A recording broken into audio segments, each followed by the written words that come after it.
Okay, Mr. Chair, you are live. All right, good evening, everyone, and welcome to the City of Annapolis Board of Appeals regular virtual meeting for February 7, 2023. This meeting is being broadcast on the City of Annapolis YouTube channel. My name is Bob Gallagher, Chair of the Board of Appeals. This virtual format allows the public to observe the meeting through video link and to submit comments through the City of Annapolis website.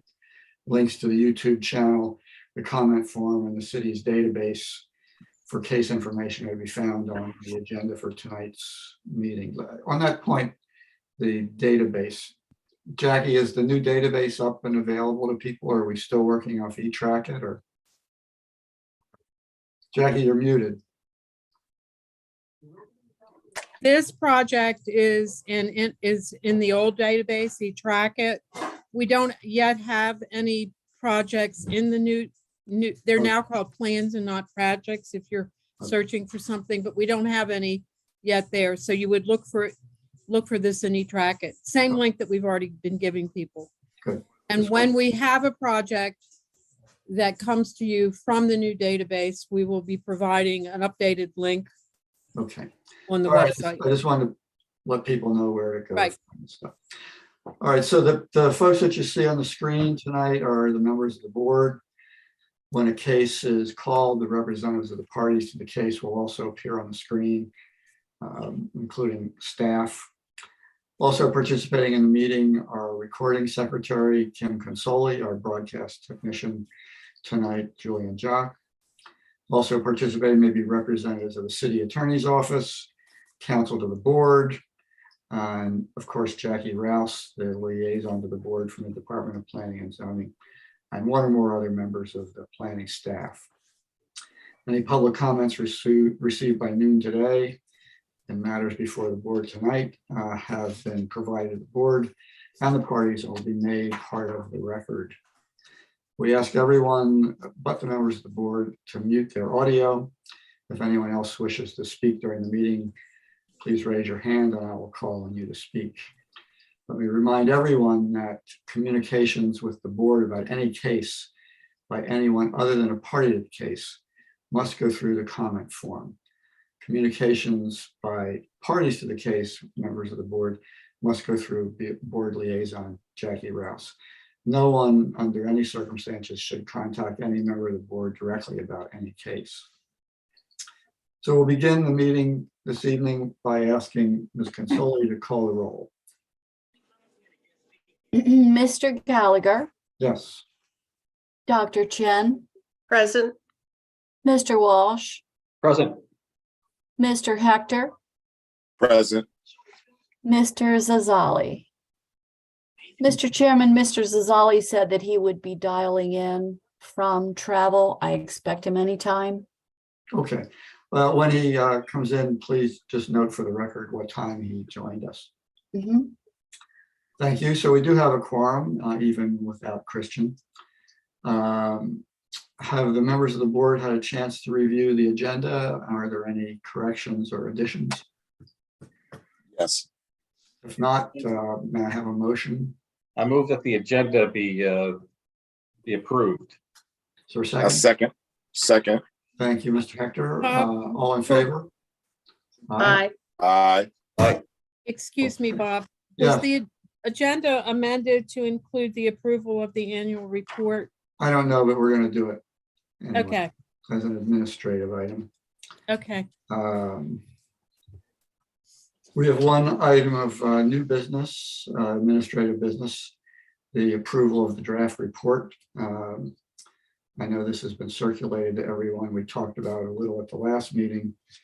And the city administration is getting a little annoyed that we're behind schedule. They like to have these things by the end of January. So does anyone have any problems with the draft annual report? It seems to be pretty much what we've done in past years. No, it looked fine to me. It looked like it seemed comprehensive of what we did. Is there a motion to approve it? I'll A move motion that it be accepted. Is. Thank you, Mr. Hector. Is there a second? second. Second. Thank you, Dr. Chen. All in favor? Aye. Aye. Aye. Great. Good.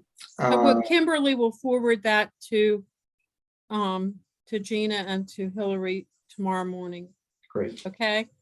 Yep, thank you. So now we have the minutes for January 3rd, our last meeting. Are there any corrections or additions for the draft minutes? No. May I have a motion to approve the minutes? I move to approve the draft minutes from January 3rd meeting. Thank you, Dr. Second. Mr. Hector, thank you. All in favor? Aye. All right. Now we get on to the real business. First item is a request for an extension, a first 6-month extension of special exception 2022-006 relating to the construction of an early learning center at 1125 Spa Road.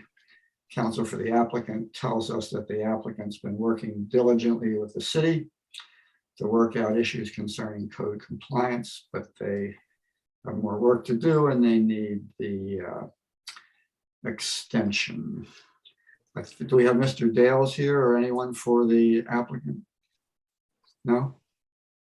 I saw We do. We have Mr. Dales here. Dales is on the panelist list or the attendee list. Is he plugged in here? Can we get him in? Sorry, bear with me.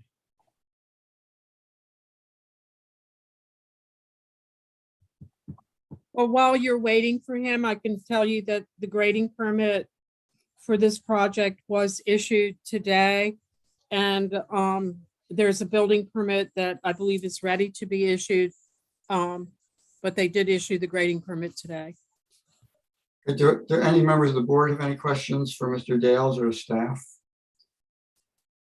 That's not just a quick update of where it stands, but Jackie just kind of gave a quick thumbnail on that anyway. So Phil, unless you have something else to add. Nope, Ms. Rouse touched on the most important aspects there. The grading permit issued today. Building permit is very close. Just been a lot of interdepartmental communication working through.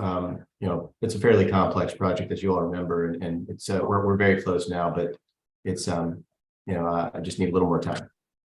Just a quick question on the I assume in the deliberations with permits, it'll be including the changes to that interchange. I think I understand your question, Mr. Walsh, and yes, all the details have been worked out as the issuance of the grading permit happened. Okay. Anyone else? Mr. Dales, I had 2 questions for you. What date was the special exception order signed? I don't know when it was signed. I have my records from my previous firm and searched for the date I received the opinion, which is not a signed version, but I received it on January 20th. So I timed my request to you to make sure I was before that date. But Jackie, who was the person who could tell us that? Jackie, you're muted. Tom would have to, let me see if I actually have a copy of the opinion here, I think. Hold on.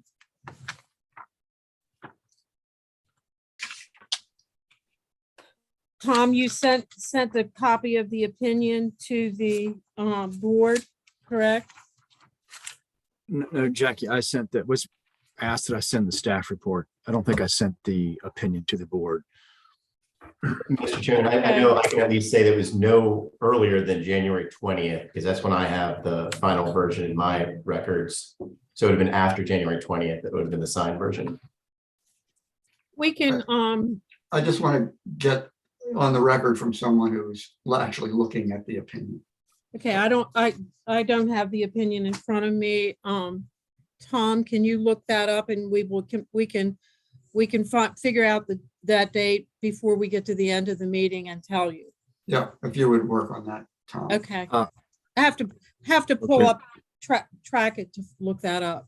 Mr. Dales, you didn't date your request letter.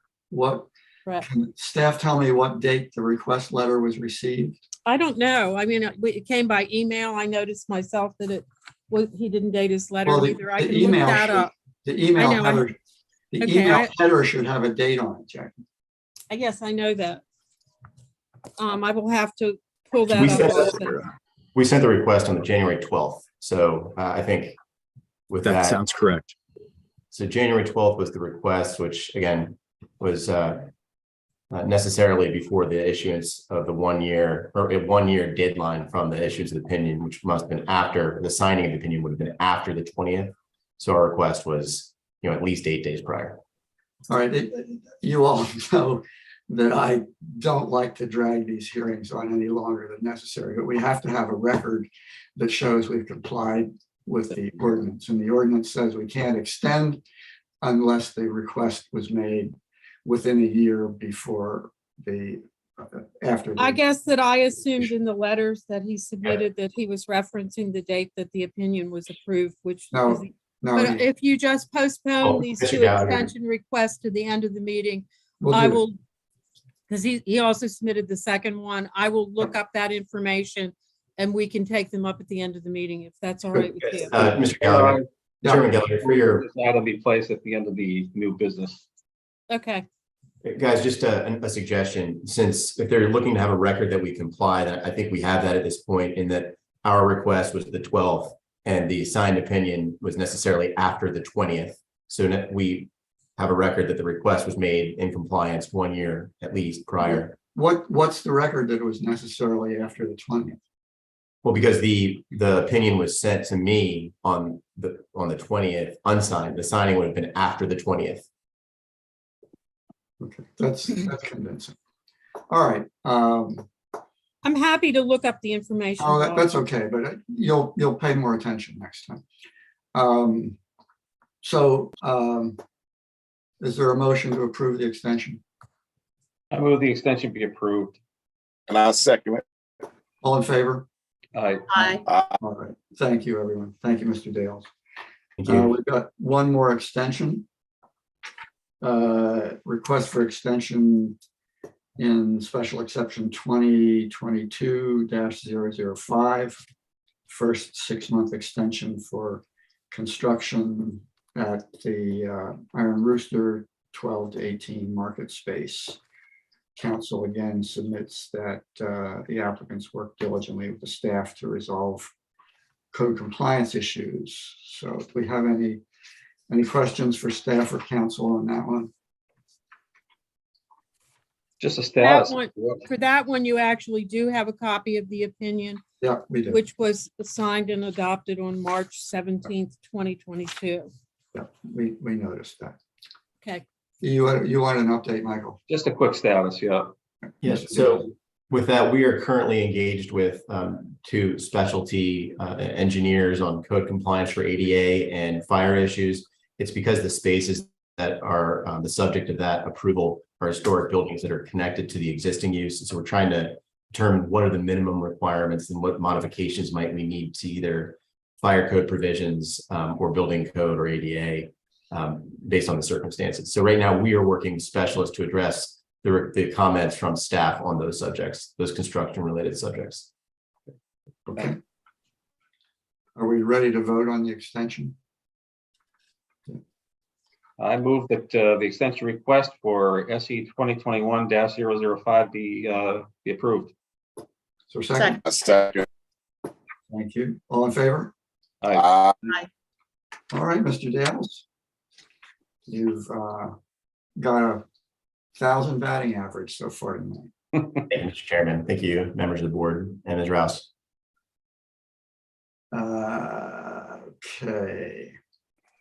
Now we come to our first application for tonight. Special exception 2022-008.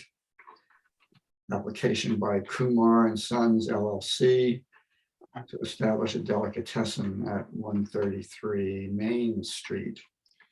My colleagues may recall that I think Mr. Kumar was before us not too long ago, and we gave him a special exception to cover the sale of lobster rolls in the front of his operation there at Mason's famous lobster rolls. And now he'd like to offer pizza from the ice cream shop adjacent to Mason's. So would anyone who plans to offer evidence on this application this evening please acknowledge that you affirm, subject to penalties for perjury, that the evidence you give before the board is true to the best of your knowledge. I, Ty DeBellet, and Jay Kumar of part of Kumar and Sons, we affirm and Okay, attest to everything. okay. And who would like to introduce this for the city? Yeah, this is, Good Um, evening.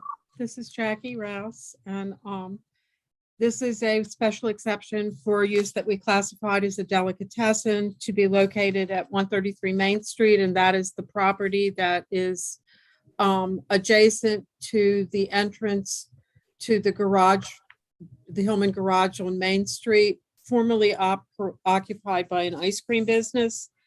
The applicant is proposing to do a combination business where he will continue to have, and an ice cream store is a use subject to standards, but so in addition to continuing to have ice cream, specialty ice creams, he's also going to have pizza and some other food items. And that required him to upgrade the type of use to a delicatessen. And so that's the purpose of this application. Okay, notice and posting, you're satisfied have been complied with? The notice and posting met code requirements. It has been out for agency review. He's actually been renovating it, has begun renovations in there for the ice cream portion, but the adding of the equipment for the conversion to a delicatessen can't take place until this special exception is approved. Okay, do we have any public comments? We've received no public comments on the application. I think, although I do believe Alderwoman Tierney, who's here tonight, did express support for the application. The premises have been vacant or underutilized for quite some time. And so we were really happy to see a new business finally go in there. Well, we're happy to have Alderwoman Tierney with us tonight, and we'll give her a chance to speak for herself. But first, let's hear from Mr. Kumar. Is there anything you need to add to what we've already learned from the staff report and your application and all the exhibits? Yeah, this is Ty DeBellet, and this is Jay Kumar speaking for Kumar and Sons. Ty DeBellet speaking. We just want to thank you guys for having us. We want to enter into the record the affidavit of notification for the mailings into the record. I know I don't want to repeat the things that we've already discussed, and the backup to the special exception application and also the staff report. We just want to, highlight some things. We do have a unique offering, some of the vegan things that we offer and other things that we offer for people with dietary restrictions as well. We think we can bring a lot of organic visitors to the city of Annapolis by some of these offerings that we offer. And last but not least, we live in a world right now where food delivery is pretty prevalent. So we feel like some of the things that we will try to offer in the food delivery space initially to the Naval Academy kids, we're going to try to do something where we do free delivery around there based on the number of orders that we will receive at the Naval Academy initially. And then we hope to expand that down in the future. So I don't know if you guys know, but a lot of the food delivery platforms, a $10 item could get bumped up as high as $18 on that one singular item. So we're going to try to economically save a bunch of people with close proximity to the store, specifically the Naval Academy students initially, a good cost savings. Okay, so I just want to add those things to it, and basically, thank you guys for having us, and we're open for questions if you have any. Wonderful, thank you. Questions? Mr. Chairman, I do have a quick question. If somebody, Jackie or the applicants, could briefly go through the floor plan. Different parts of it are numbered. I just want to make sure I understand the layout Okay, I think, I think Mr. DeBelow can address, the numbers reference types of equipment, but, well, very briefly, they're proposing 10 seats. With the delicatessen, you can have 10 seats or less. And there are 4 two-tops in the front of the building, which is to the right end of the paper that you have. And then there's also a side entrance that you will see maybe like 2/3 of the way back on the building. And that adjacent to the building on that side is that little alleyway which you would drive down if you were getting into the garage. And that's their ADA accessible entrance. The front entrance, I think, has a step up. So they use that side entrance. And I believe that was added with the current renovation. And you will see that they have a table sort of adjacent to that door where they're providing that accessible seating at that table. And other than that, it's all, it's all where they're serving stuff. But Mr. Right. DeBelow can answer specific questions about, if you have about what all the little numbers mean. No, well, the little numbers I'm not so worried about. Okay. But where the little numbers are, that is the serving counter, correct? that's I think correct, this- ma'am. If I'm finish answering your question, I'll respond. Yeah, that's correct. When you first come into the store, if you start off at number 1, what we did, we enumerated the numbers on the floor plan. I think it goes up from 1 to 28, and I'll pull out and go through it for you. When you first come in, number 1 will be the self-ordering kiosk. So you can order there. As you work your way to the front serving counter, and you get up to items 4, 5, and 6, those would be your typical ice cream dipping cabinets. Okay, you walk into ice cream store, you see 4, 5, and 6. Behind you, you will have a countertop area where we'll serve the ice cream blender machines and stuff like that. And then once you get back into the other numbers, getting into the back, that's when you have your atypical kitchen that has like your 3-compartment sink, your mop sink, your employee locker office, and then a very enumerated layout for our equipment. Okay, so this space that we took over, one of the goals is to from an economic standpoint, take over a place where you had very minimal construction or destruction or construction or disturbance to the fabric of the building, so we could kind of expeditiously open this up as soon as possible. So what we did was, so everything in the back is enumerated for the specific equipment that we will need to operate, to do the smoothies in the back and also the ice cream. The pizza in the back as well too, okay? And so basically that's what the numbers correlate and we have enumerated on the floor plan for, okay?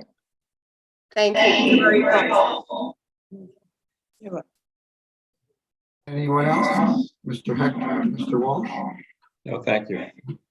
Alderwoman Tierney, would you like to offer any comments? No, other than just to welcome you to Ward 1. I've yet to meet you personally, but I've heard good things, and I'm really happy at your business model and what you're going to bring downtown. Thank you. Thank you so much, ma'am. I've got one question. Is Mr. Fulton, is that city attorney's office? Yeah.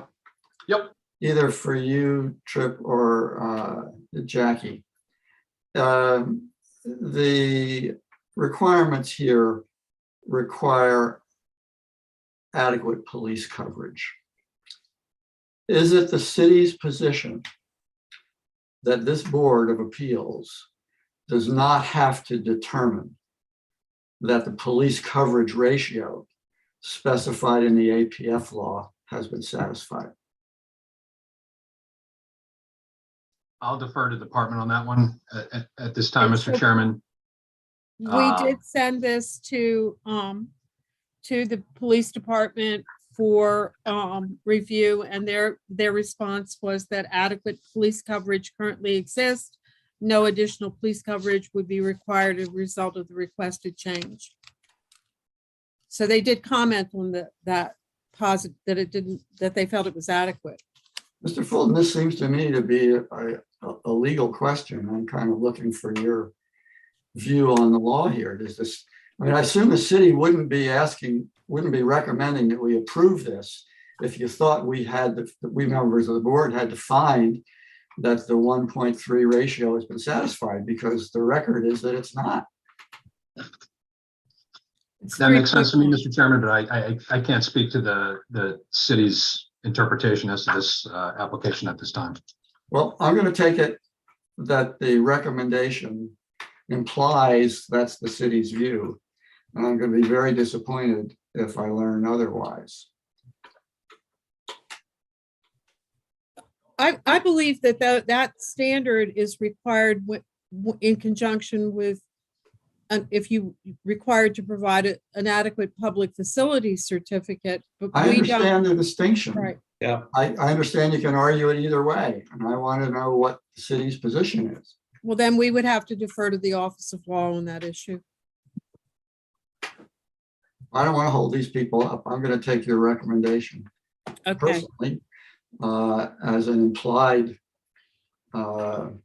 agreement that the board does not have to find that ratio has been satisfied, because we know that it hasn't been. And that's something that our friends on the council are going to have to resolve.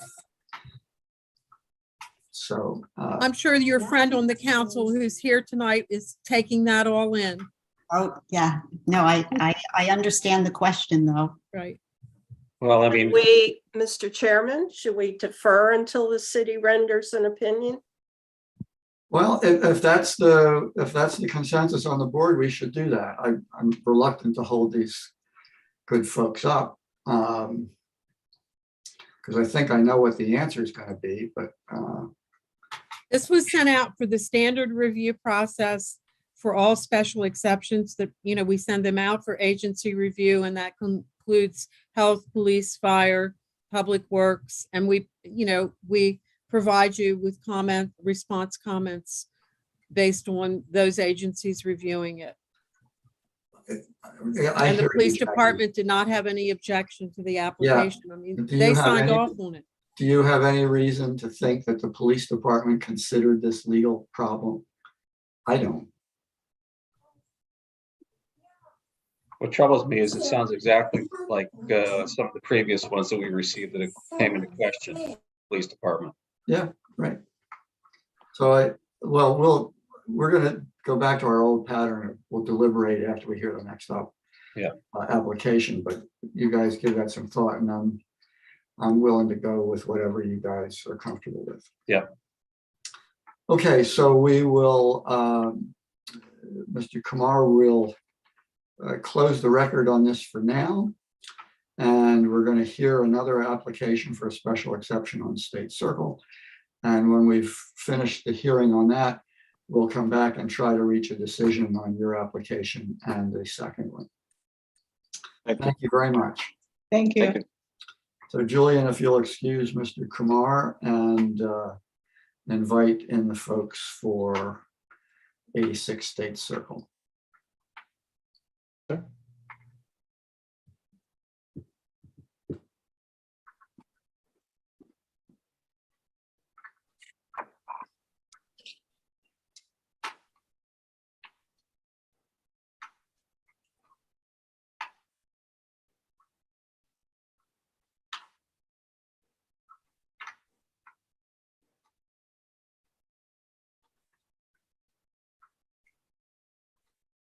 Are we all here?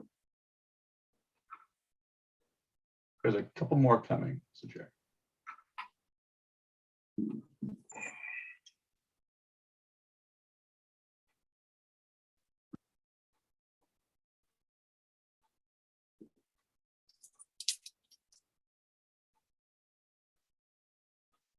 Julian, you tell me when we've got everybody, please. I have everyone here on my end. I Okay, think we are in good shape, yes. all right. All right, we're going to turn the board's attention now to application special exception 2022-002, application by State Circle LLC for a special exception to allow conversion of a commercial office building at 86 State Circle into a small inn without food service. So would anyone who plans to speak tonight please acknowledge affirmatively that you affirm, subject to the penalties for perjury, that the evidence you give before the board tonight is true to the best of your knowledge? I do. All right. Acknowledge. Am I missing anyone? I do. You. All right, so Kim, you'll be introducing this one, will you? Yes, I will. Okay. This application is for a special exception for 89 State Circle to convert the office use to a 9-room inn, which is a special exception in the P zone.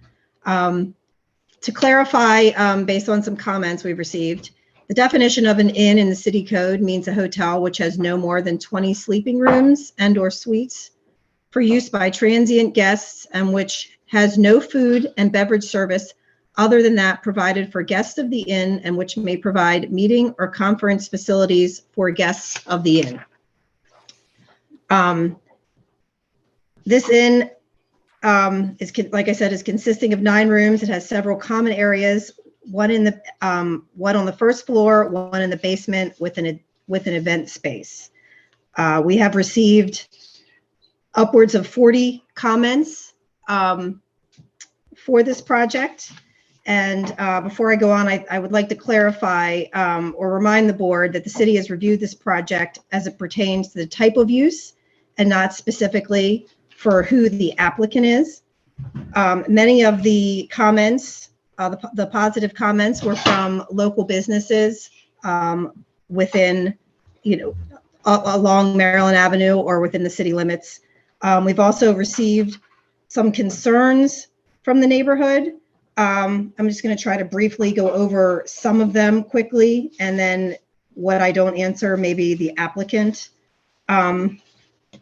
could answer after I'm done. Let's see. The applicant owner has decided that they will not be serving food or beverages at this establishment. So that would mean that no food or beverages could be brought in or served here.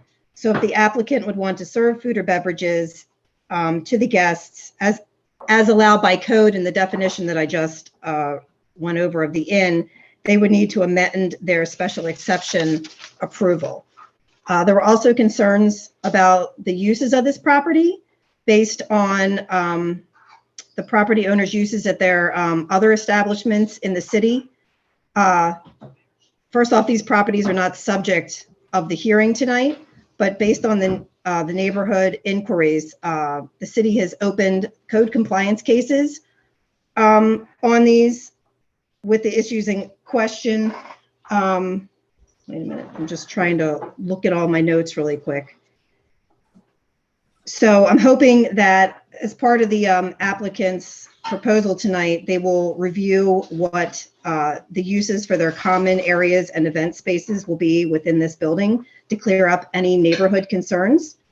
Other concerns were the landscape buffer, that be maintained next to the adjacent residential use. That's a condition that we have on this application, that landscape plan be approved prior to any issuance of any permit. The same goes for the trash, that all of the refuse issues will be approved in accordance with city regulations. That's also in the compliance. Also, parking. The owners will be required to enter into the parking agreement prior to the issuance of any permits. And based on some of the concerns that we've had, the city is also recommending an additional condition for the purposes of clarity that if the applicant should wish to serve food or beverages on this property, which is restricted under the recommendation number 8, or use the common areas for uses other than guests of the inn, which is also restricted under the recommendation number 9, that the applicant or owner be required to amend the special exception through the public hearing process and not through an amended modification. And that's helpful. Thank you. what I've got. Are you satisfied that the notice and posting requirements have been met? Yes. Okay, so who's representing applicant? Is that Mr. Dales again? Yes. Dales, you know how we operate around here. We've read everything you all have submitted. We've read through the public comments. If you think there's some things you need to address, please do it as concisely as possible. Thank you, Mr. Chairman. We will do that. We appreciate that you've read all the materials and the justification statement. We are also appreciative of the staff report and have read the conditions there, and we've read all the public comments that have come in and been forwarded to us today. Again, for the record, I'm Phil Dales, Dales Associates, 238 West Street. I'm here representing the applicants. 2 individuals from the applicant are here with me, and Cody Monroe sitting to my right, and Clint Ramsden is just a little bit off camera. Sarah Neild is also here from Dales Associates, and she's going to be helping by sharing her screen just to provide some orientation to the site for anybody in the public who may be watching and for the members of the board.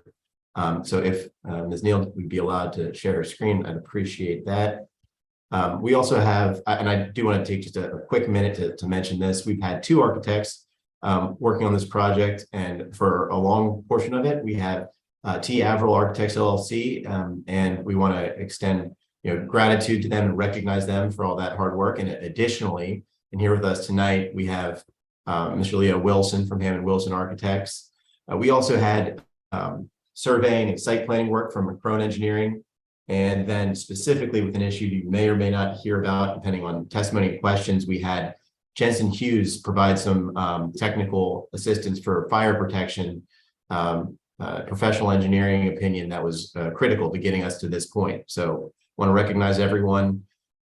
We're, as Ms. Burke mentioned. This isn't the Grammys. Let's just get That's pretty quick. I didn't think anybody in my family. So I don't want to put the cart ahead of the horse. So we won't do any more thank yous until later. We have a 9-room inn in the professional zoning district allowed by special exception. It'll be served by valet parking. We'll cover some of those details briefly. Sarah, would you be able to share your screen now so I can just show the location of the property? Okay. Sarah's just gonna, that big red arrow is where on State Circle this building is located. I think most people know where State Circle is in town.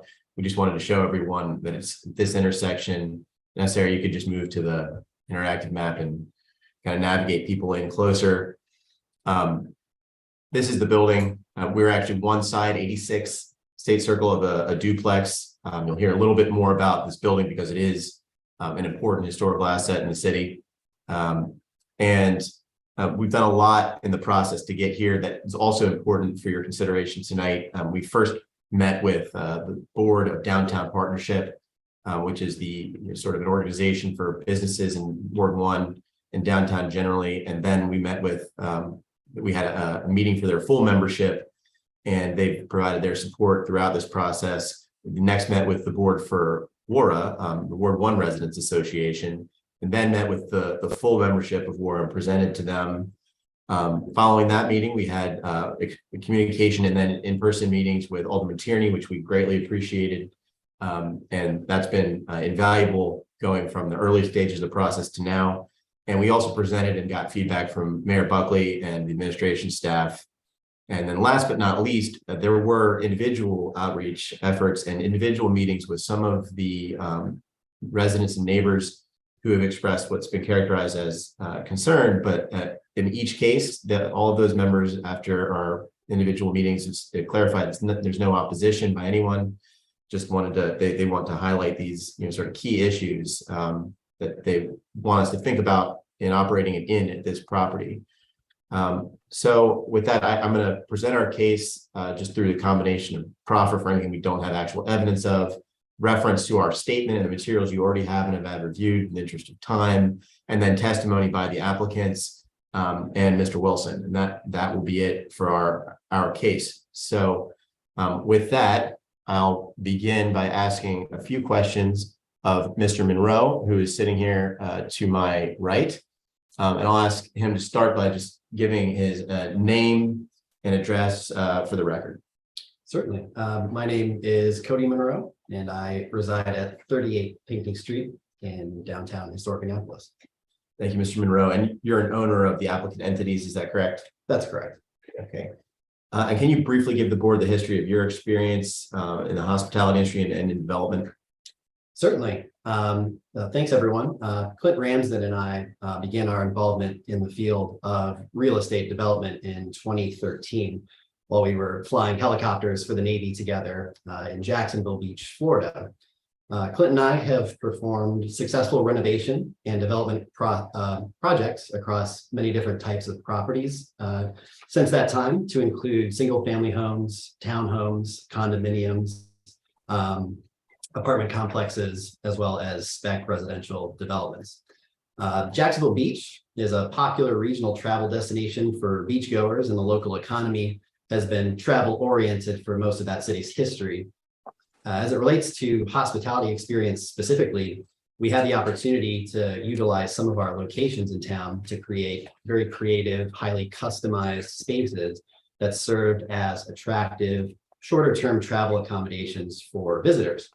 It was the development and management of those spaces that gave us the initial foundational knowledge of how to cater to travelers in a highly professional manner.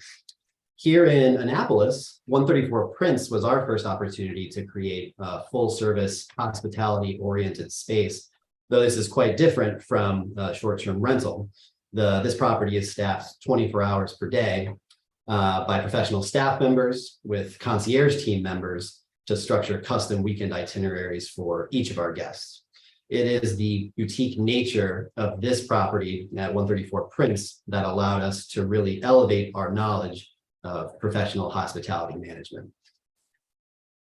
Thank you, Mr. Monroe. And how about with this property? Give us just the your current relationship and the history of your work on this property, including the communications you've had with MHT and any other efforts you've gone through to apply for grants. Certainly. So we purchased the property at 86 State Circle in the summer of 2021. The reason for purchase was simple.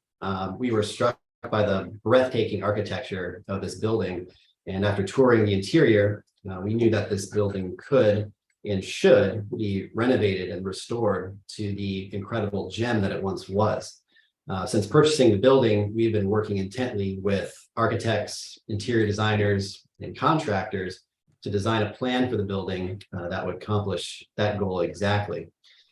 This property is known as the Randall Duplex. It consists of two sides, as Mr. Dales mentioned, 86 State Circle and 88 State Circle. The history of this building, very briefly, is Alexander Randall constructed the building, the original portion of the building, approximately in 1880 as a place where his children could live. The exterior architecture makes this building one of a kind in Annapolis. The ornate fish scale siding, terracotta ridgeline decorations, and the gable ends of the roof, which used to be decorated with actual oyster shells, were reflective of Alexander Randall's desire to create a building that stood as a celebration of organic life and celebrated the joys of eating. Over the years, this building transformed away from a residential use, and it evolved into a multi-tenanted office building. As it relates to the MHT tax credit, Mr. Dales mentioned, Clint and I worked really hard to study this building, and we submitted a several hundred-page long report, an application for a tax credit support through the MHT. This process is competitive and highly selective. And in 2022, 86 State Circle was selected as one of 15 projects across the state of Maryland for support to restore this important historic building and to promote a use that would make the building economically viable well into the future so that future generations of residents and visitors can continue to enjoy it. In addition to the MHT support, the National Park Service also selected 86 State Circle for tax credit support at the federal level. Thanks again, Mr. Monroe. And we've got Mr. Wilson here later for any technical questions, issues, or questions the board may have about the building. But for now, just give us a brief summary of what we're proposing to do. Very minimal on the exterior, is that right?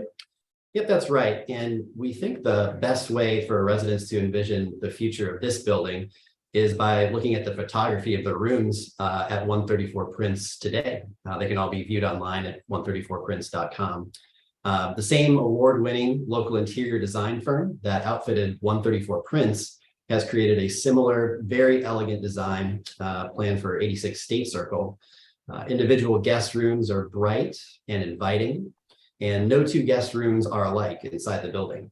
The common areas received a similar level of detailed planning with unique furniture, artwork, and lighting adorning each of the beautiful rooms inside the building.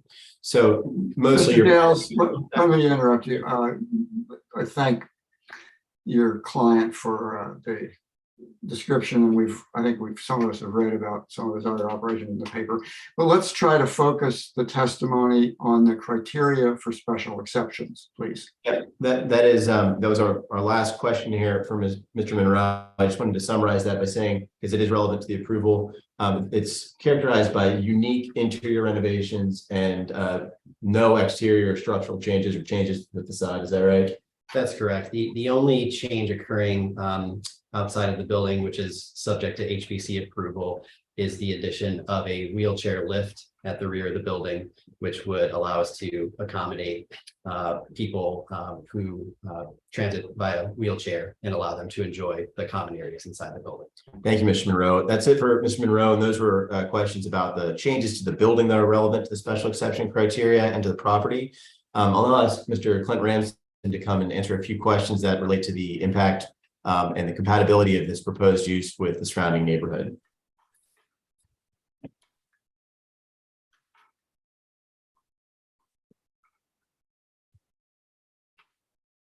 Okay, Mr. Ramsden, just please give your name and address for the record. Sure. Good evening. My name is Clinton Ramsden. I live at 23 College Avenue, Annapolis, Maryland. And just for the record, you're also an owner of the applicant entities, correct? Correct. Okay, and would you just add a little detail to the proposed use that Mr. Monroe described, and keep in mind the chairman's comment that we're really trying to talk about the impact and effects, interaction of that use with the community. Absolutely. Happy to answer all questions this evening. So the plans for this location call for a high-end hospitality property, specifically an inn that will invite the sort of discerning guest seeking an unforgettable travel experience in Annapolis. So pursuant to that goal, we've partnered with local professionals from the architecture firm, construction company, and interior design firm who capture the essence of historic Annapolis in their design concepts and workmanship. In addition to staffing the properties with highly trained hospitality professionals, we also offer a 24-hour concierge service so that each guest need is met immediately. Thank you. And Mr. Monroe spoke to the location of the property and the character of this building as to why that attracted you to this property. But could you also tell us about your concept and your market? Why did you choose this property given the market you're hoping to serve? So during the last 2 years of operating 134 Prince and the Flag House Inn, we have welcomed thousands of guests.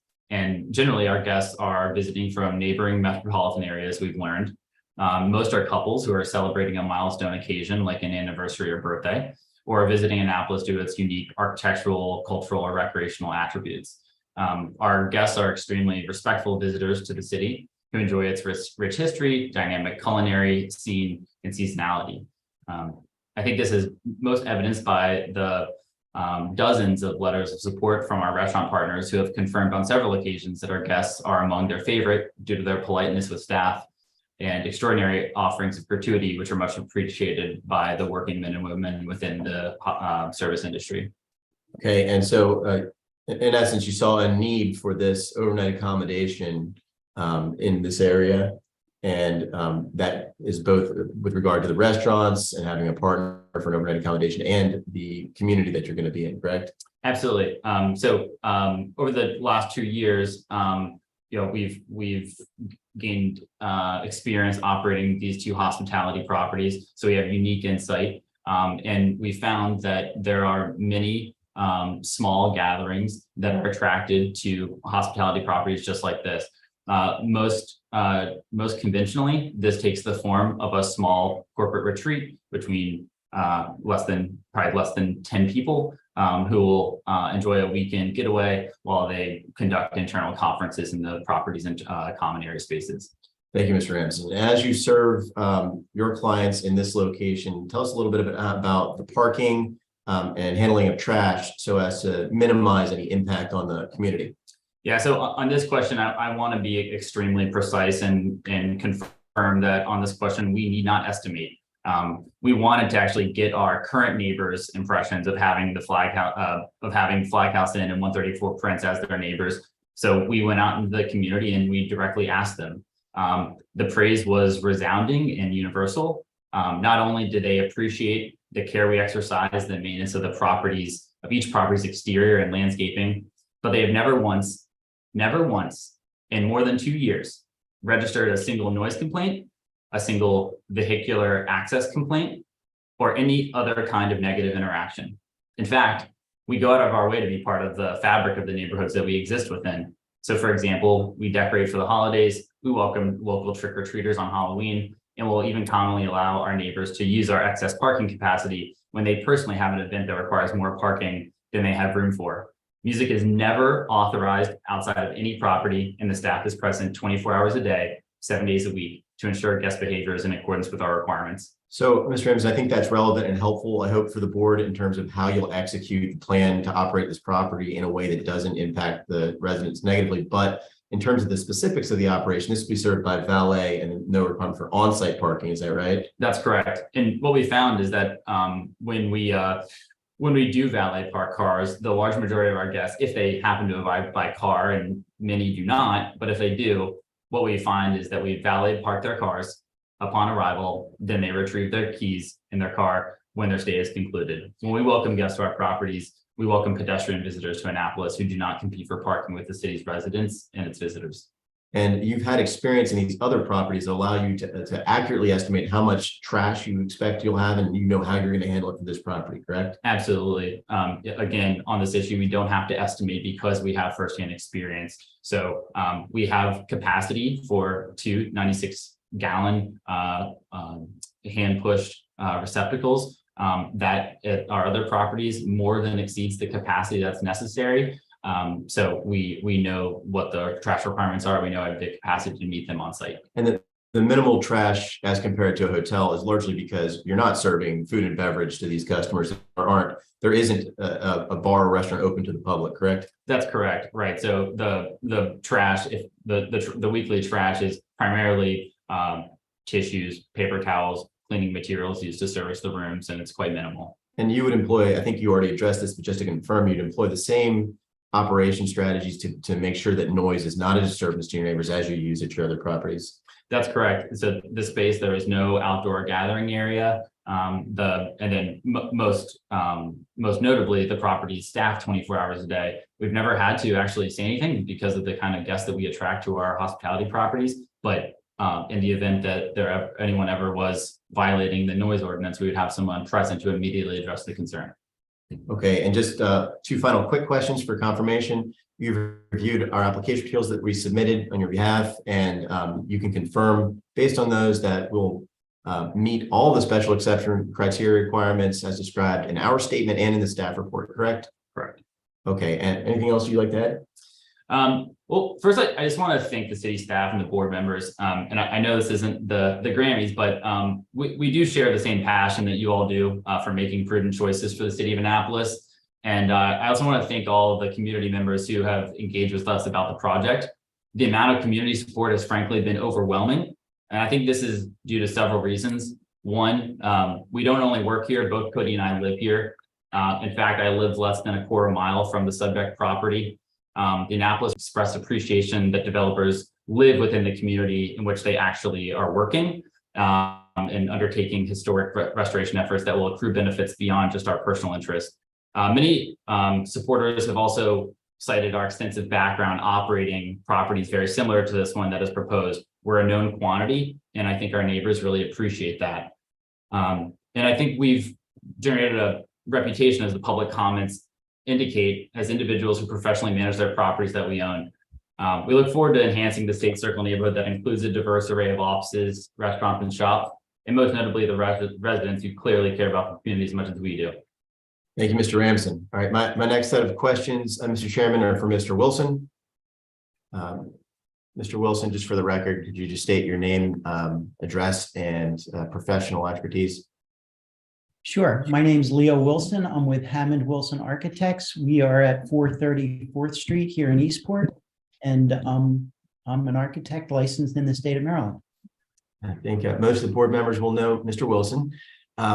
Leo, could you just confirm, since there was another architect involved with this application process, could you just confirm that you reviewed all the site plans, architectural plans, relevant city code, building code, and ADA provisions for the proposed special exception and the associated changes we're putting in place to take advantage of the special exception?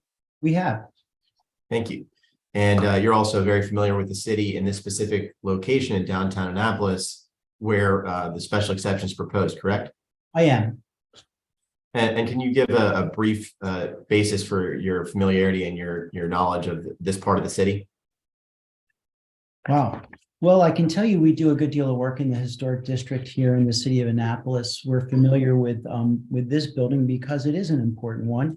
And it was interesting. I went through the capsule summary that the city put together. At one point, they called it a shingle style building, which was a bit of a stretch, but it's really a Queen Anne inspired Tudor residence. And it's unique because it's an exact mirror of the adjacent property.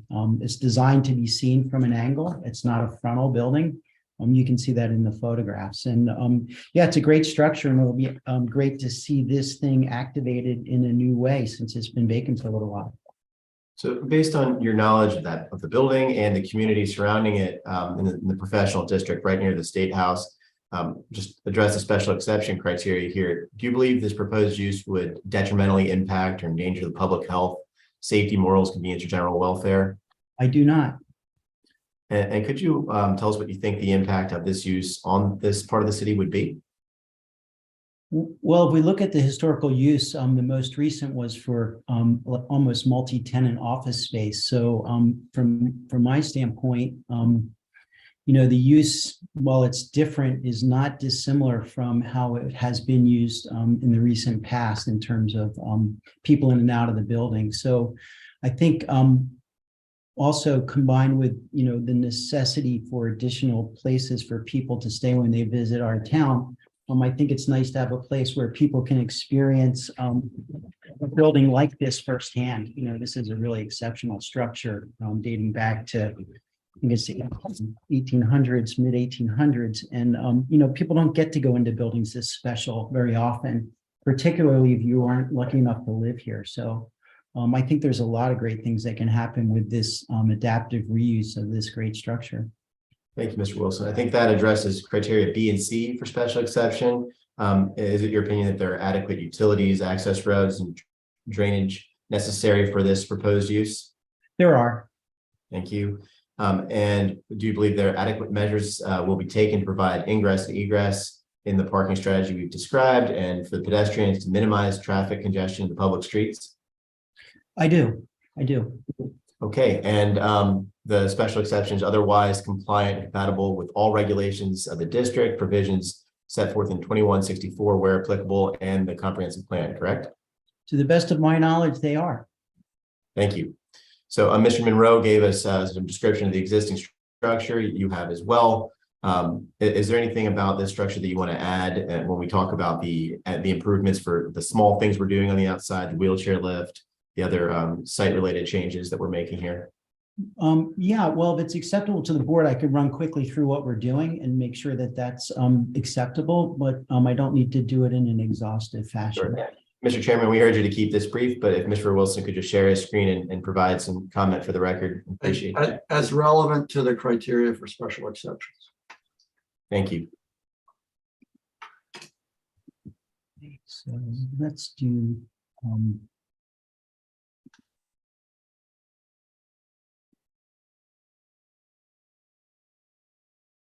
okay, can everyone see that? Yeah. So I'm just going to go through this quickly. So here's a site plan of the building. you can see the structure, and I believe you guys all have these drawings as well. This is one half of the duplex structure. If you look at our map, you can see this is the general precinct that shows northeast, shows North Street and the circle. So we dive into that. You can see the zoning is compliant in terms of what we're allowed to do under the special exception rule. It's always good to see how this thing looks from overhead. We're a little closer than the earlier images. Here's our structure. Here's our half.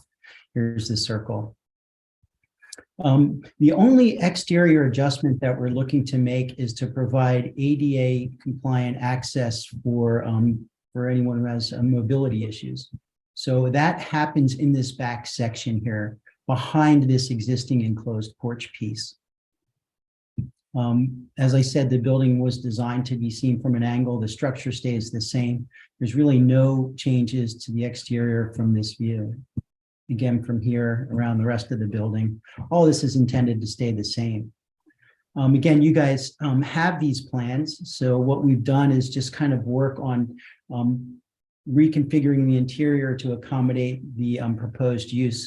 So you'll see a series of guest rooms with private baths, some gathering space for our guests.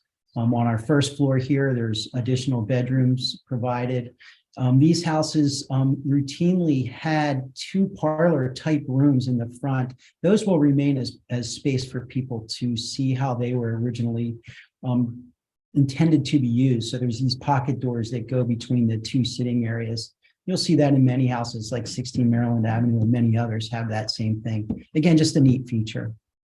On the second floor, we've got our main stairway that comes up with some additional guest rooms and private baths. I'll go back to the first floor and just mention that there's ADA compliant bathroom space for our visitors up in the front.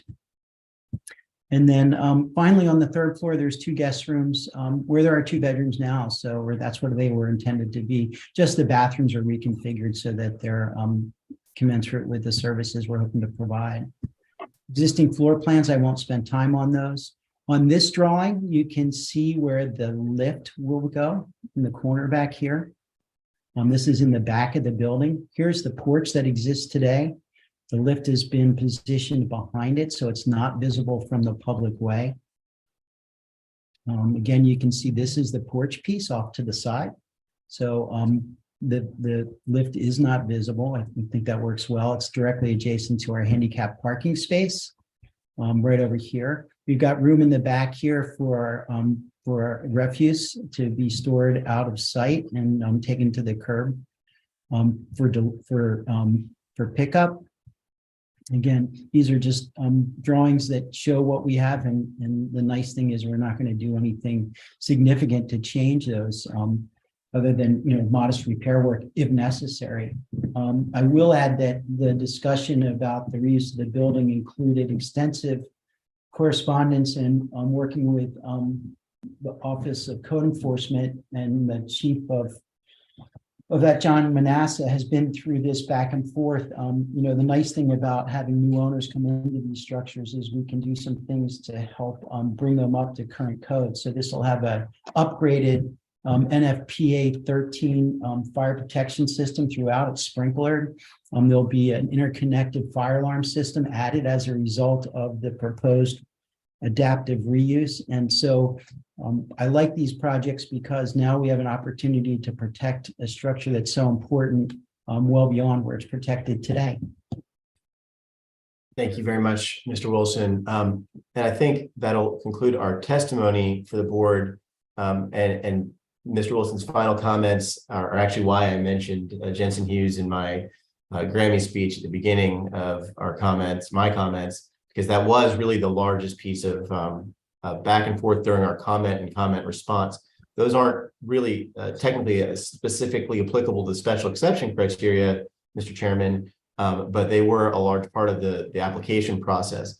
And in conclusion of our case in chief, I just want to remind the board of 2 key points about this use that are directly applicable to the special exception approval. The thing that differentiates an inn from a hotel is that you can only have up to 20 rooms. And in this case, we're only proposing 9. The other major distinction, and I think the biggest one for how a hotel operates versus an inn, is that hotels very commonly have restaurants or bars that are both open to the guests and the public, whereas inns are only allowed to serve food to their guests. We're not even proposing to do that here. That's where you see the conditions come in with condition 8. We revised the application to not propose to serve our guests, even though that is permitted for inns. And so at this point, we're accepting of a condition that we will not be, we already aren't serving the public because we're an inn, not a hotel. We also aren't going to be serving, we already aren't serving the public because we're an inn, not a hotel. We also aren't going to be serving our guests food and beverage. So with that, we'll be here for any specific questions that members of the board may have, or to address any new concerns raised by members of the public if the board would like us to. So thank you very much. All right, thank you, Mr. Dales and your clients. Let's hear from Alderwoman Tierney. Oh, okay. I'm sorry, I'm not Brandy Carlisle here, but allow me some liberty in being a steward of the city code and an advocate for my residents. I may have a paragraph where I'm getting off topic, but allow me. But first, let me thank you, Commissioner, and the board for allowing me to speak tonight on the special exception before you. I appreciate your work and I totally respect the special exception process. But in this particular case, it is important to reflect on the genesis of the process. To be more specific, in the conservation residential districts, it is to conserve the residential characteristic of the neighborhoods.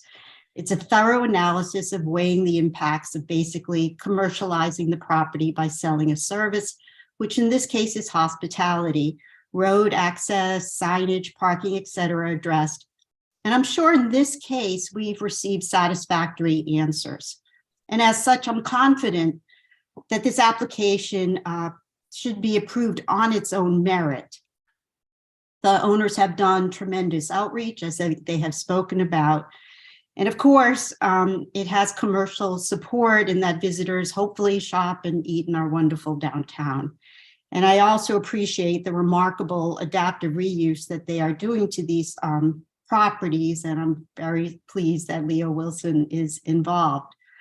What you don't see here, though, are my constituents, which is surprising, as in the past, a Cornhill Street project comes to mind. You'd have outrage at any potential, quote, commercial impact. The fact is that they've become immune to what the historic district has become, which is a desirable area for hotel rooms. And there are approximately 300 or so of them that have not come before you because they are not a zoning category, but a use. But you can't consider that in tonight's evaluation. I get that. I understand that. It is an invisible landscape to you, but those impacts are faced daily by my residents, including the applicants who said that they do live here, and they do. But what I can ask the commission to do tonight is to show my residents and the public that there is a code for an inn and it must be met. The clients before you should be commended on their efforts of improving properties and elevating their use. However, it has come at a cost in that it is the perceived, this may be too strong a word, but perception disregard of our existing code. Perhaps not knowingly or intentionally, but still of concern in tonight's evaluation. I did meet with the applicants about this perception and they reassured me, but apparently they still have not met the standards on operating a bed and breakfast, and therefore they are operating more than one property with a short-term rental license, which is against city code. 2 of their properties also advertise as event venues, exceeding their codified occupancy. Their business model appears consistent in that the vehicle they use to operate their properties are simply a rental license. So for tonight's evaluation, code compliance of running an inn is versus just having a short-term rental license warrants much more attention. We must give my constituents some faith that we still believe they live in a residential conservation district with a myriad of codes to keep it as such. And then until we revise the code, it is what it is. As such, as a condition added to your approval tonight, I would ask that we revisit the property perhaps in 6 months' time to see if all of the code requirements of their special and exception are being met. That would consist of a site visit and verification of all the applicable standards. In light of the recent happenings, I trust the applicants would understand this request, and I have every faith that they will be met. So thank you very much. Thank you, Alderwoman Tierney. So I gather we have a couple or few people who want to testify from the public. Do we have Kim, does someone have a list of people, and is there any particular order we ought to go by? Sure, we do have a list. I'm not sure who is actually public testimony from this list, but I'll start with Peter Martino, possibly. Okay. Good evening. So my name is Peter Martino. I'm the owner of a company called Capital Teas. We've operated several stores around Annapolis. We currently operate online from a warehouse in Annapolis, and we've previously been at 6 Cornhill Street, 77 Main Street. And we're currently working with the same group here, renovating the old flower shop at 260 King George Street. And Cody and Clint have been super thorough in everything that they have done in terms of preserving both the historical character of that building, keeping with the neighborhood, and in ensuring that we can provide a first-class operation there. So I wanted to express my confidence in them. As fellow Naval Academy graduates, I'm a little older, I'm class of 85 and they're class of 2011, but they've done, from what I've seen over the past 6 months or so that we've been operating together in terms of working on a plan for that old flower shop to make it a great Capital Teas location. You know, their vision, their thoroughness, their attention to detail, their respect for historical buildings, their respect for all compliance of all the different codes of Annapolis is outstanding. And I wanted to lend my support to this project for them. Thank you, Mr. Martino. Julie, you want to pick another name out of the hat? Yeah, let's do Paige Ferguson. All right, Ms. Ferguson. You're muted. You're muted. There you go. You're still unmuted. No, I got it, right? Can you hear me? Yeah, we're good. All right. So my name is Paige Carter Ferguson, and I'm a resident of 22 College Avenue. I grew up here in downtown Annapolis, first on King George and then later on Southgate Avenue. As many of you might know, my parents, Minor and Susan Carter, were very much involved in historic preservation. So the importance of maintaining the historic integrity of my hometown has been deeply ingrained in me from a very early stage. So I have to share with you that the streets of downtown Annapolis were my playground, and I have many, many fond memories. The open plan market house, running errands for my mother to Rookies and Murphy's, Sonny's Donuts, the shops on Maryland Avenue, including my favorite dollhouse store, playing on the State House grounds, walking to work at Middleton's and Fawcett's, and going to the movies at the theater on State Circle, which was in view of the property 86 State Circle that we are considering now. The reason I'm speaking tonight on the proposal to rezone the building as an inn is based on my ongoing concerns regarding the dilapidation of the premises, both inside and out, over the past years. I have visited the property recently and know that Cody and Clint are committed to the historic vision of Annapolis and continuing with the beauty. And I believe that the inn will really be an asset to the residents, to the visitors to Annapolis, to the long-suffering Maryland Avenue, and most importantly, to the continuing vision of historic preservation and beauty in downtown historic Annapolis. I know there have been a lot of concerns, and they've all been addressed tonight as far as parking with the valet. There'll be no food and beverage. I know people have thought that. I do want to point out, if you keep it as an office building, the likelihood of there being more trash and more parking issues would be pretty strong. So I feel like they've addressed some of the main issues. I'd also like to say that as a person who has 5 Airbnbs on my block, we will not have to worry about the issues that I face about abused residential parking, trash, and noise. So those will all be taken care of. So I do feel like it's a great project, that it will enhance Annapolis. And I do trust Cody and Clint to do the right and proper things in Annapolis to make this a better place for our residents and visitors. So I just really wanted to let you know how invested I am in the town and how many memories are here and how much I would appreciate seeing that building restored to its former glory. Thank you, Ms. Ferguson. Mhm. Next. Chair, next we'll have Jensen Summer. Hi, good evening. My name is Jensen Summer, and I would like to provide my recommendation for approval by the Board of Appeals for the special exception application concerning 86 State Circle. Annapolis is important to my family and me, and we care tremendously about its current viability and future growth. My husband and I graduated from the Naval Academy in 1986 and 1991, respectively, having been stationed mostly in Virginia, Hawaii, and Japan. We brought our empty nest from Hawaii in 2017 and chose to retire in Annapolis full-time to be closer to our 2 children during their midshipman days. During our 20-plus years in the Navy, we had many visits to Annapolis from afar and have witnessed downtown Annapolis evolve. The positive changes of downtown Annapolis have been led by entrepreneurs like the group sponsoring this project at 86 State Circle. I heard this group testify to the Ward 1 Residents Association, and it is clear to me, just as it was to everyone during their presentation, that this group cares about the community and how their efforts will complement historic Annapolis. I've seen the quality and tasteful work of this group. Their efforts will enhance the appeal of downtown and bring much needed foot traffic to the Maryland Avenue businesses.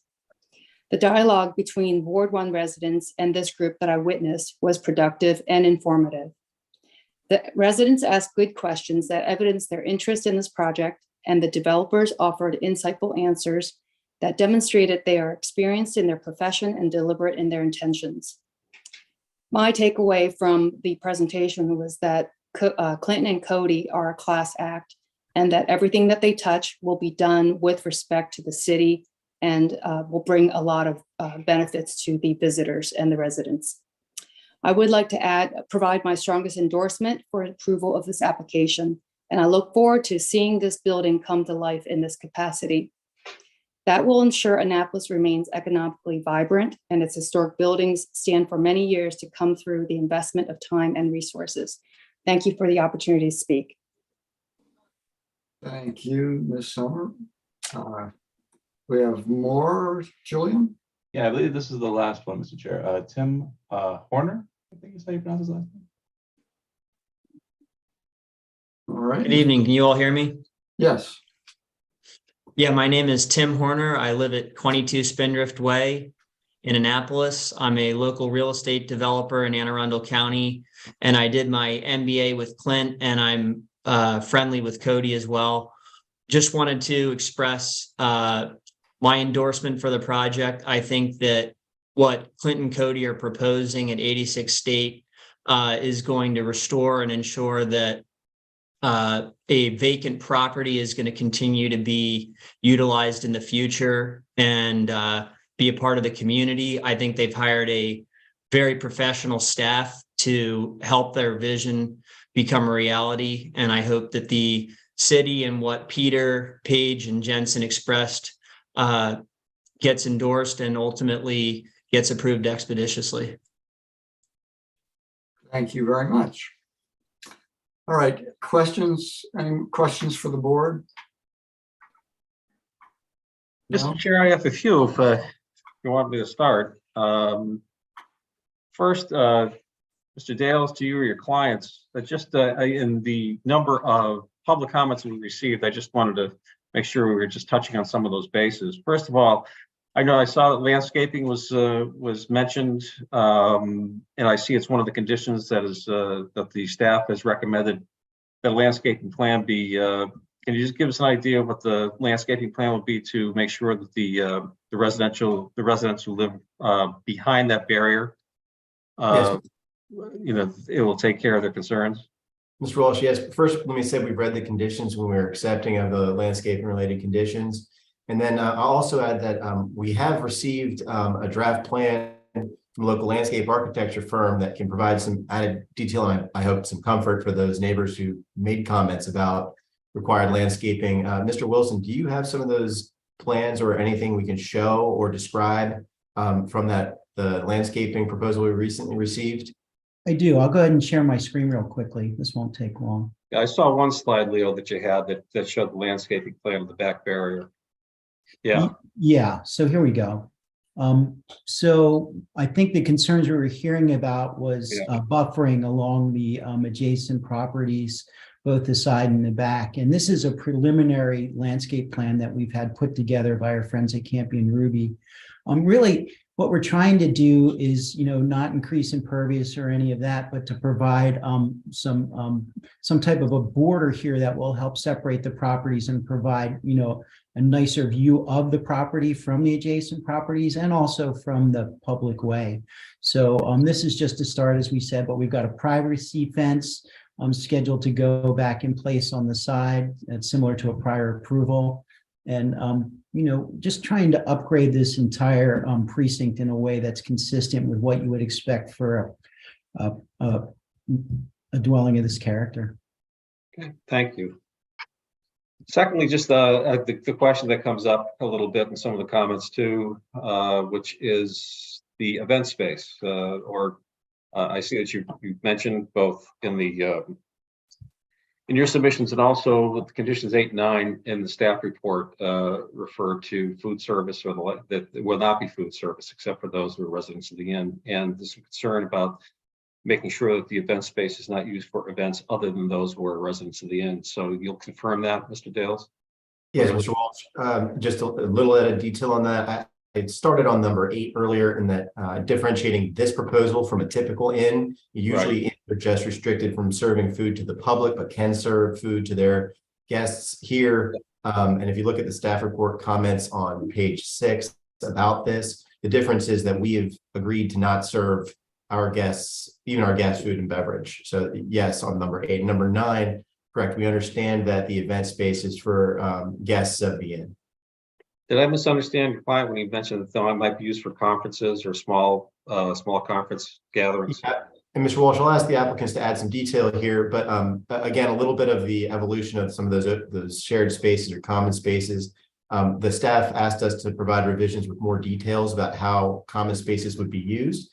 In particular, and these were the two issues come together. One of the open spaces in the basement was labeled as a wine cellar, really as part of the decor and decoration, and we changed that, removed it. And so now, yes, there are still going to be some professional gatherings and other types of gatherings for guests of the inn.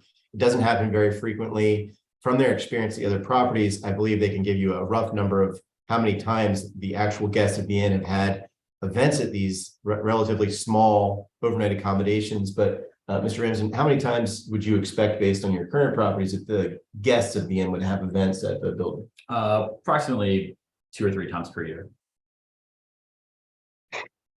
And you wouldn't offer them so much as a glass of water? Well, no, we wouldn't be serving them food. If they brought bottles of water, they could do that themselves, I think. Okay. All right. My last question is parking and valet. Just since you have 2 other properties that you've referred to in your presentation, and it gives you experience on how you're dealing with parking. And I understand that it is a different location, but and I know the city won't issue a permit until you've given them a contract with to handle your parking and valet. Can you give us some idea how you currently operate, or what kind of arrangements you have at 134 Prince in the Black House? Yeah, and Mr. Walsh, I'll let Mr. Ramsden answer that first, but then I want to be, when he's finished, I want to add something about that condition related to the valet parking and the timing of permits. But Mr. Ramsden first, please. Sure. So happy to answer the question. At 134 Prince, we have parking capacity for 3 vehicles. As a 5-room hospitality property, that is generally sufficient. Approximately 50% of guests have cars, so that generally meets the requirement. We also own the Flag House Inn that is located across the street, which is another 5-room property, but it has parking capacity for up to 8 vehicles. So between the 2 properties, we have adequate parking capacity for both. So, Mr. Walsh, sorry, if you have questions, I'll pause there, but I wanted to add something. Please do. So the condition on this subject, unlike many of the others, refers to any permit. So we would provide the valet information prior to the issuance of any permit, which would typically be building and grading permits is the first set of permits. All the other conditions appropriately refer to those conditions being fulfilled before the issuance of a use permit. I would urge the board to do the same in this. It will have zero effect on the condition or the effect of the neighborhood except a positive one, because when we go through these post-approval processes, we are looking at a long period of time to work out construction detail issues, like in the example of the 2 extensions I asked for earlier this evening. And if we're providing valet information prior to the issuance of even construction, we're looking at, a point in the future when construction. No, I get that. No, I just wanted to get an idea of what you're circling around, since they had referred to the 2 previous other properties and how they operate those, understanding, of course, as your client indicated, that you have available parking in those facilities that's different from this one. But I wanted to get a general idea of what they're doing. That's right, Mr. Walsh. And I just, if the city doesn't disagree, I would propose that condition refer to use permit as well, so that valet information is provided at the relevant time when we know what space would be open when the inn is open for business. So just if I tried to contact Ms. Burke about this fairly late today, but if the city doesn't object and would be in agreement with that, we would suggest that change to the board. Thank you, Mr. Chairman.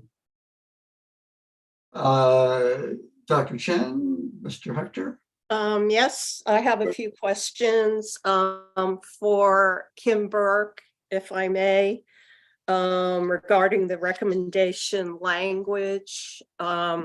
First of all, in number 4 under the recommend, Kim, are you with us? Yeah, thank you. Leo showed us the plan of the landscaping. In number 4, we have a sentence that says the landscape buffer shall include a fence if determined appropriate. Right. It seems that Mr. Wilson's plan does have a fence. Is it possible that we can remove this if determined appropriate language to ensure that there is a privacy fence?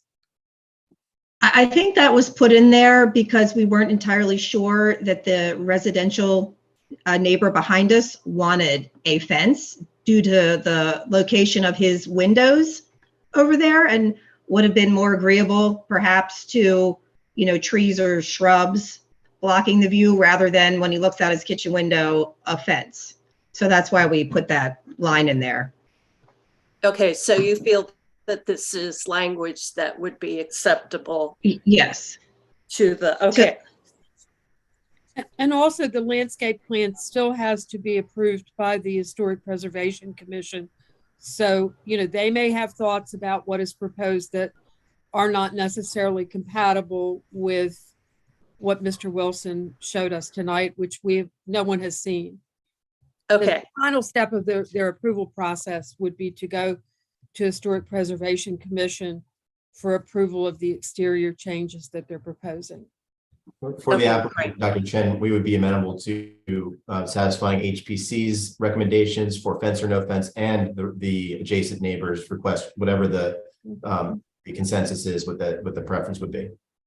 Super, thank you. Mr. Ramsden, and then Kim, oh, sorry.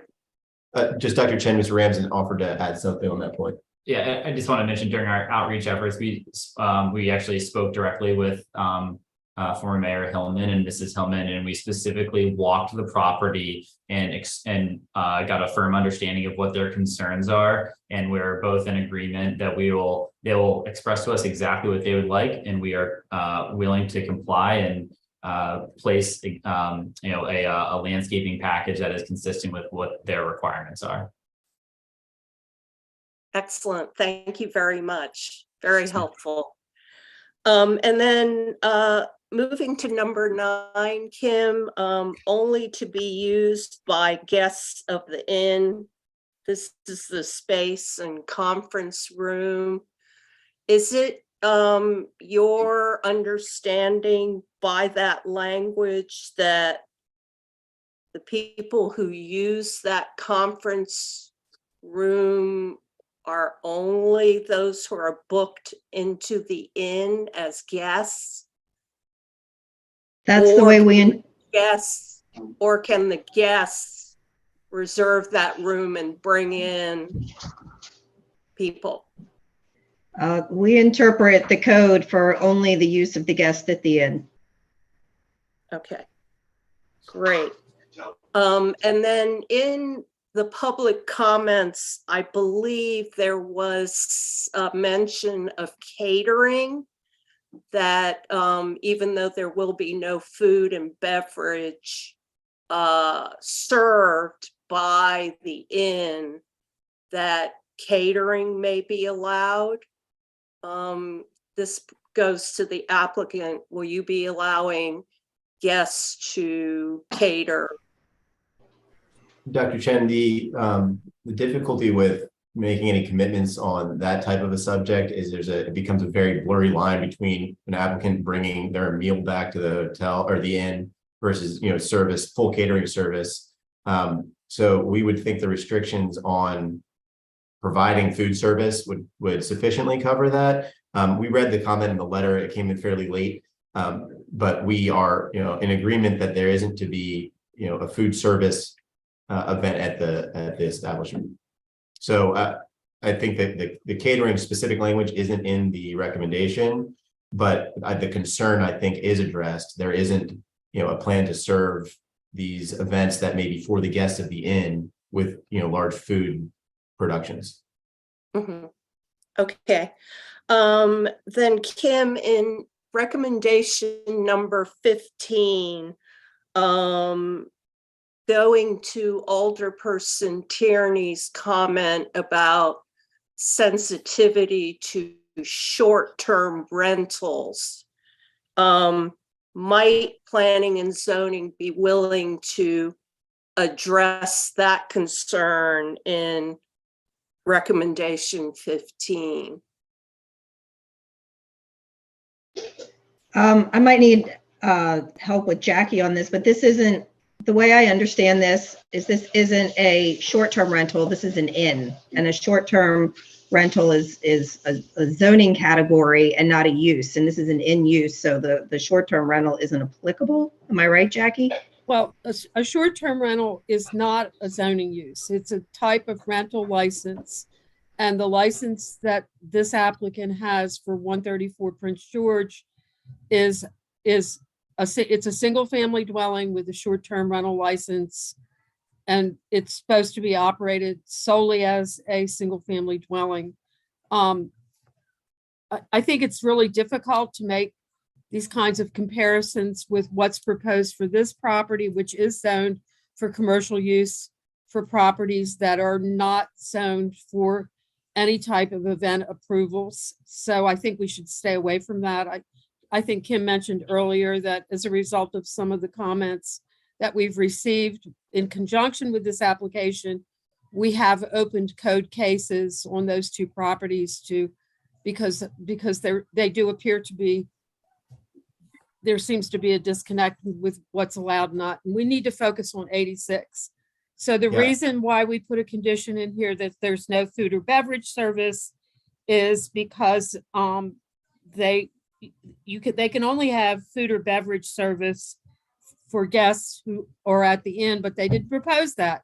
There was no review done for building, fire, or health codes to serve food at the inn.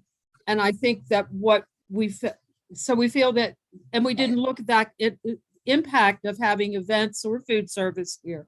They could come back in the future and amend this if they decide what they want to do in terms of even using the common areas, and amend the special exception through the public hearing process to add either food or beverage service or event, even event space there, although they can only have food. They still have to comply with the definition of an inn that's in the code. And I think Kim included that in the staff report.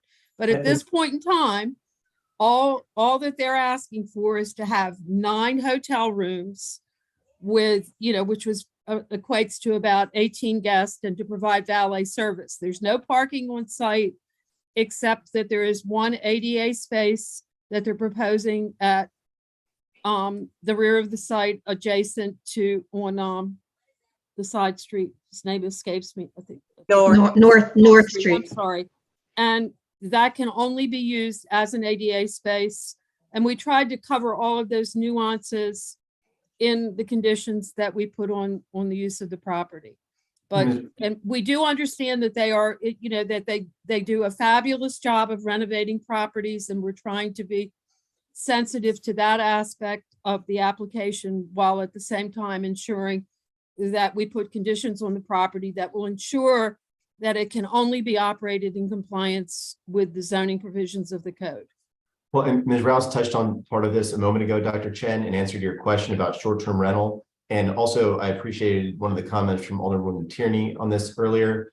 This property is not a short-term rental. It is not short-term rental license. It's an inn license. It's also in a zoning category, which is different, in versus short-term rental or bed and breakfast. Some of the other properties that are not subject to the hearing tonight are both, there is a bed and breakfast and a short-term rental. And that is not what this property is. And I think what's really important for the residents and for the board here is that this is the opposite of the concern raised by short-term rental. We're taking non-residential buildings and structures in a community and accommodating demand for overnight stays without the conversion or commercialization of existing residential stock in a community. It preserves neighborhood character to address that overnight need through commercial buildings and uses like inns, as opposed to short-term rental or Airbnb. It's a very, very different proposal. Thank you. And I really appreciate having this discussion on the record. So thank you very much. I do have one last question, and it's just a logistical one. Is there a loading zone in front of the building on State Circle? Where are Ubers and cars going to pull up? Yeah, Dr. Chen, there is a comment, several comments in the staff report related to this. There is no loading requirement for deliveries. There's an area in the public streets nearby that is customarily used by many of the businesses for loading. Here, where we have drop-offs from Uber, the best space, in the opinion of our designers, is on State Circle in front of the building. And secondarily, and I think staff had recommended that as well in their report, but there is a curb cut along North Street that could be used as a secondary point for Uber drop-off right near where that parking pad is. Okay, thank you. No more questions.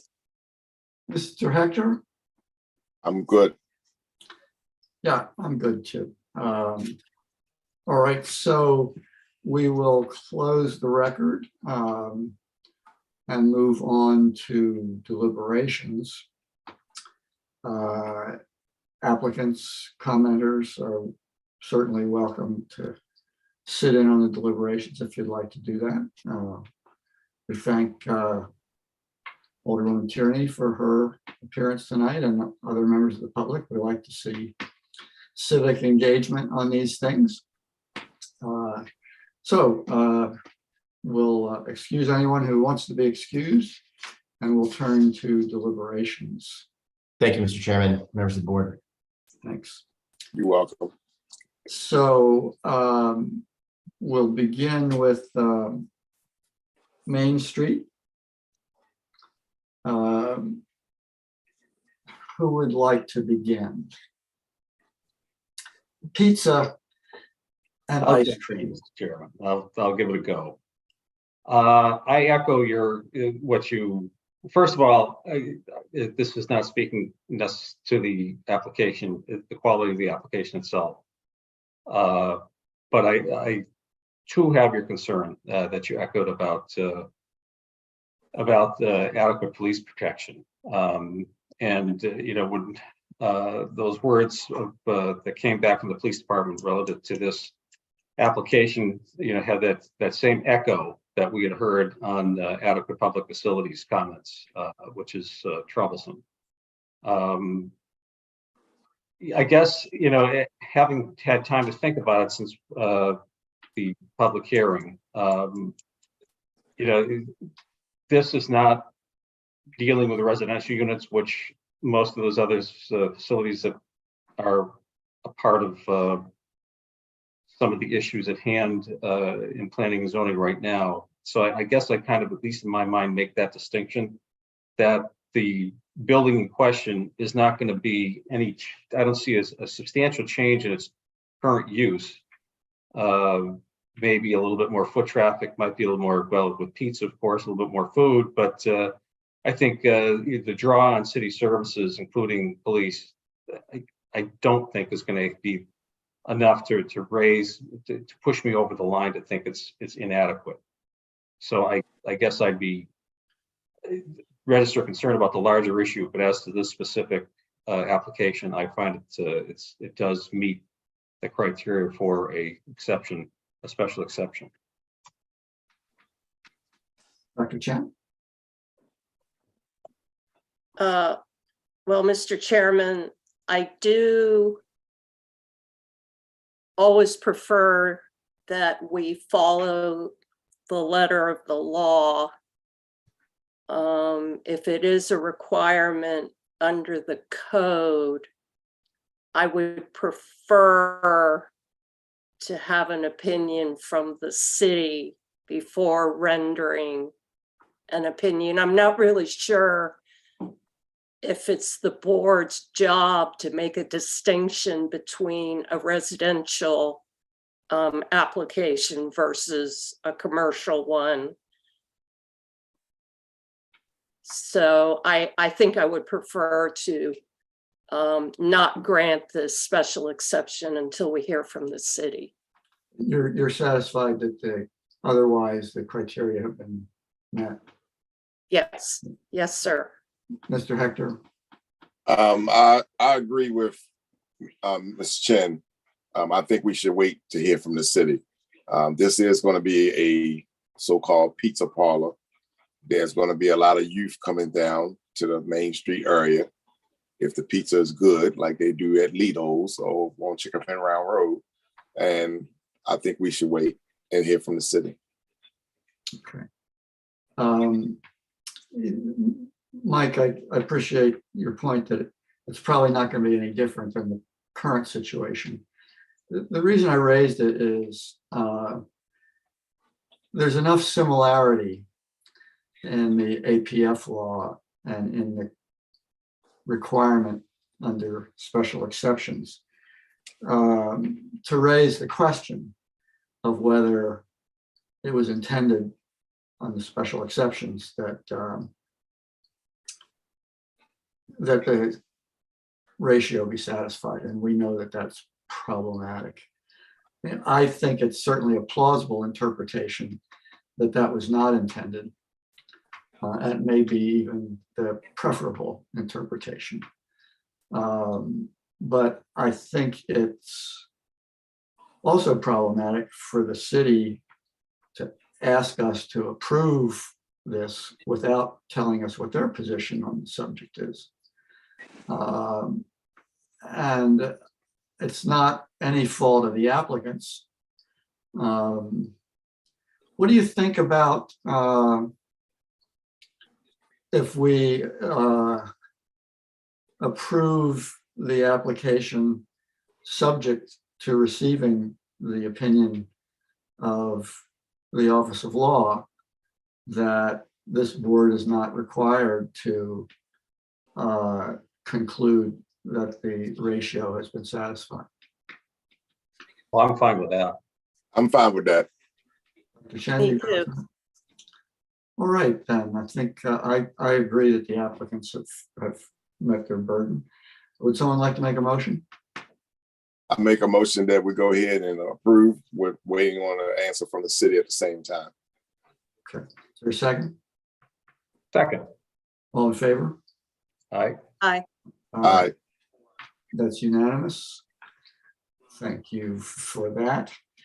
Now let's move on to 86 State Street.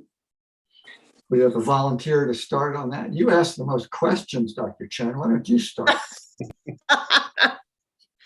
Well, I am very grateful to the planning and zoning staff for putting up with me and my niggling with my questions. Mr. Chairman, I was satisfied with the answers to my questions, and I would move to support this application. This is the with the, especially including the recommendations provided by planning and zoning. all right. Mr. Hector, I approve. Mr. Walsh. Mr. Chairman, I echo my colleagues, and I find that the application for a special exception satisfies the requirements along with the conditions, and would approve it along with the conditions that have been recommended by the staff, planning and zoning staff. Yeah. I think of this as sort of the Ward 1 version of workforce housing. Don't you think?